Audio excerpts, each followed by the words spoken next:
Part 2 financial intelligence. दोस्तों, हम इस वीडियो में मेरी हंट द्वारा साझा किए गए बहुत ही अहम पॉइंट्स पर चर्चा करेंगे। हाँ, कुछ लोगों के लिए यह काफी अटपटा सा भी हो सकता है, लेकिन अगर उसको ध्यान से समझा जाए तो यह काफी काम की चीज साबित हो सकती है।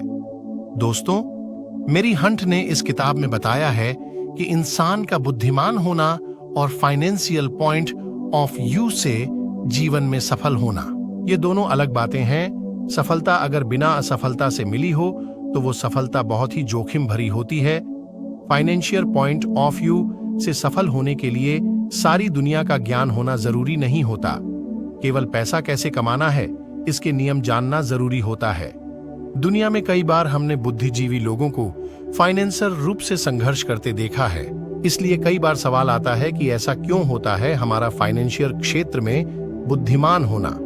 यह विषय लिखने के कारण कई बार यह सवाल मेरा भी होता था कि ऐसे कैसे होता है कि बुद्धिमान व्यक्ति पैसे के लिए संघर्ष करता है और दूसरी तरफ औसतन व्यक्ति फाइनेंशियल पॉइंट ऑफ व्यू से सफल होता है। तो इसी बारे में हम यहाँ जानने की कोशिश करेंगे कि ऐसी क्या कारण होती है कि फाइनेंशियल पॉइंट ऑफ व्यू से सफल होने के लिए कुछ लोग विशेषताएं या कुछ अलग विशेषताएं होती हैं जो हर एक बुद्धिजीवी व्यक्ति में नहीं होती। जब हम सफल व्यक्तियों के बारे में किताबें और इंटरव्यू देखते हैं तो यह देखने को मिलता है कि वह सफल क्यों हुए। इसका सही कारण उन्हें भी नहीं पता होता है। कुछ ऐसी आदतें इनमें होती है जो सफलता का सूत्र बन जाती है और इनका माइंडसेट उनकी पर्सनालिटी को अच्छा सहयोग देती है। इसलिए जो लेखक सफल व्यक्तियों पर किताब लिखते हैं वह अच्छी तरह जानते हैं कि उनका सफलता का क्या राज है। दोस्तों, फाइनेंशियल इंटेलिजेंस यानी फाइनेंशियल व्यवहारों में माहिर बन जाना और सही समय पर सही निर्णय लेना, जिससे फाइनेंशियल सफलता मिल जाती है, फिर चाहे वह बिजनेस हो या कोई महत्वपूर्ण निर्णय हो। इसलिए ऐसा कोई मौका नहीं छोड़ना चाहिए जिससे आपको फाइनेंशियल इंटेलिजेंस समझने का चांस मिले, क्योंकि फाइनेंशियल इंटेलिजेंस आधार पर ही हमारे फाइनेंसेस मेंटेन हो सकते हैं और हम सफल बन सकते हैं। दोस्तों, पैसा कमाना जितना मुश्किल है इतना ही उसे नियंत्रण संभाले रखना भी मुश्किल काम होता है। उसे योजना बनाकर बढ़ाना और टिकाए रखना, इसी को फाइनेंशियल इंटेलिजेंट कहते हैं, जिसके लिए हमें दुनिया की सारी जानकारी होना जरूरी नहीं होता और हाँ, अमीर बनने के लिए बुद्धिजीवी होना जरूरी नहीं होता। इसके उदाहरण देखिए, रिलायंस इंडस्ट्री के संस्थापक धीरूभाई अंबानी हो या कोई दुनिया के जाने माने बुद्धिजीवी नहीं थे, मगर इन्हें पैसा कैसे कमाना है यह अच्छी तरह से मालूम था।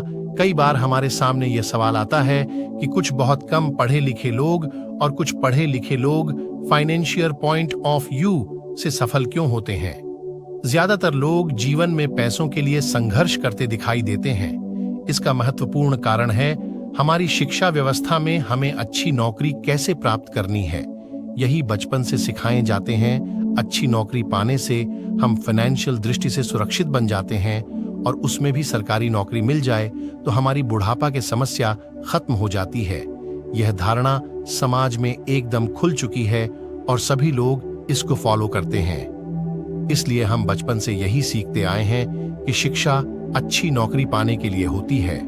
अगर भारत की बात करें तो ज्यादा पॉपुलेशन तथा अप्रसंगलित शिक्षा प्रणाली, इसके वजह से जितने भी ग्रेट यूज बाहर निकलते हैं वह मार्केट के लिए परफेक्ट नहीं होते हैं और वह अगर शुरुआती दिनों में फाइनेंशियल रूप से सफल नहीं हुए तो ज्यादातर पढ़े लिखे लोग मजबूरी में कोई भी नौकरी अपना लेते और अपना जीवन असतन बसर करते हैं। मेरी हंट द्वारा ये बातें समझाने का कारण हमें जीवन में फाइनेंस रूप से कैसे सक्षम होना है यह शिक्षा प्रणाली नहीं सिखाती है, तथा समाज में जो लोगों को फाइनेंशियल पॉइंट ऑफ व्यू से कैसे सफल होता है यह सवाल यह समझने वाले लोग बहुत कम यानी ना के बराबर होते हैं। इसलिए हमसे फाइनेंशियल पॉइंट ऑफ व्यू समाज में जो मान्यताएं होती हैं वैसे ही चलते हैं, जिसमें शेविंग करना, ज्यादा जोखिम नहीं लेना, सुरक्षित नौकरी करना, पैसों के लिए काम करना, ऐसे ही कई तरह के धारणाओं के साथ जीते हैं। आज लोग फाइनेंशियल इंटेलिजेंस को जरूरी नहीं समझते, पर यह बहुत जरूरी है। हमारी सबसे बड़ी पूंजी है हमारा दिमाग। अगर इसका अच्छे से प्रशिक्षित किया जाए तो यह ढेर सारी दौलत बना सकता है। वही अप्रशिक्षित दिमाग हमें गरीबी में धकेल सकती है, जो पीढ़ियों तक बनी रह सकती है। लेखक के अनुसार 4 टेक्निकल स्किल से मिलकर बनते हैं।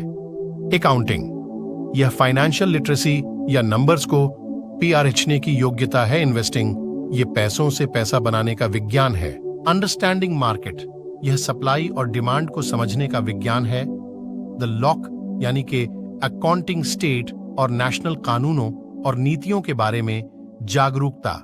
दोस्तों, हमेशा याद रखिए कि निवेश आते जाते हैं। दुनिया में आपको हर दिन जिंदगी के सुनहरे मौके मिलते रहते, जिन्हें हम अक्सर देख नहीं पाते, पर वो हमेशा होते हैं। और फाइनेंशियल इंटेलिजेंस पढ़ाने से ही इन छुपे हुए मौकों को देख पाएंगे और अच्छे सौदों और बुरे सौदों में फर्क कर पाएंगे। हम अगले पार्ट में फिर मिलते हैं और सुनते रहिए 7 money rules for life audio book हमारी यानी KS कॉनन यूट्यूब चैनल के माध्यम से।